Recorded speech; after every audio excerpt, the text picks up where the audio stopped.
உங்கள் சத்யாவில் இப்பொழுது ஆடி அதிரடி தள்ளுபடி. அண்மை செய்தியை பார்த்து கொண்டிருக்கிறோம்.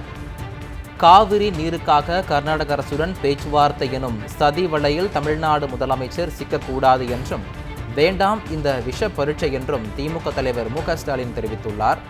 நாம் பல்லாண்டுகள் சட்டப்பூர்வமாக போராடி பெற்ற உரிமைகளை சிதைப்பதாகவே பேச்சுவார்த்தை முயற்சிகள் அமையும் என்றும், நீதிமன்றத்தில் பின்னடைவை ஏற்படுத்திவிடும் என்றும் குறிப்பிட்டுள்ளார். இதனால்தான் கடந்த காலங்களில் இந்த யோசனை முன்வைக்கப்பட்ட போதெல்லாம் உறுதியாக அதனை நிராகரித்தது திமுக என்றும் குறிப்பிட்டுள்ளார்.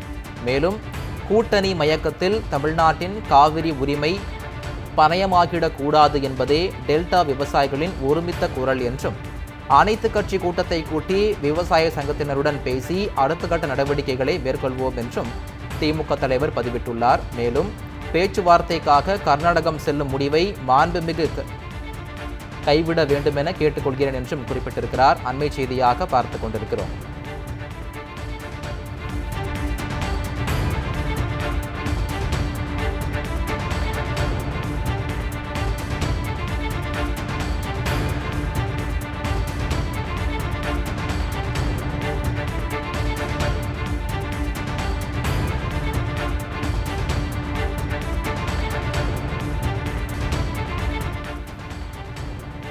காவிரி நீருக்காக கர்நாடக அரசுடன் பேச்சுவார்த்தை எனும் சதிவலையில் தமிழ்நாடு முதலமைச்சர் சிக்கக்கூடாது என்றும், வேண்டாம் இந்த விஷ பரீட்சை என்றும் திமுக தலைவர் பதிவிட்டுள்ளார். நாம் பல்லாண்டுகள் சட்டப்பூர்வமாக போராடி பெற்ற உரிமைகளை சிதைப்பதாகவே பேச்சுவார்த்தை முயற்சிகள் அமையும் என்றும், நீதிமன்றத்தில் பின்னடைவை ஏற்படுத்திவிடும் என்றும் குறிப்பிட்டுள்ளார். இதனால்தான் கடந்த காலங்களில் இந்த யோசனை முன்வைக்கப்பட்ட போதெல்லாம் உறுதியாக அதனை நிராகரித்தது திமுக என்றும், கூட்டணி மயக்கத்தில் தமிழ்நாட்டின் காவிரி உரிமை பணயமாகிடக்கூடாது என்பதே டெல்டா விவசாயிகளின் ஒருமித்த குரல் என்றும் திமுக தலைவர் பதிவிட்டுள்ளார். அனைத்து கட்சி கூட்டத்தை கூட்டி விவசாய சங்கத்தினருடன் பேசி அடுத்த கட்ட நடவடிக்கைகளை மேற்கொள்வோம் என்றும், பேச்சுவார்த்தைக்காக கர்நாடகம் செல்லும் முடிவை மாண்புமிகு முதல்வர் கைவிட வேண்டுமென கேட்டுக்கொள்வதாக திமுக தலைவர் மு க ஸ்டாலின் பதிவிட்டுள்ளார்.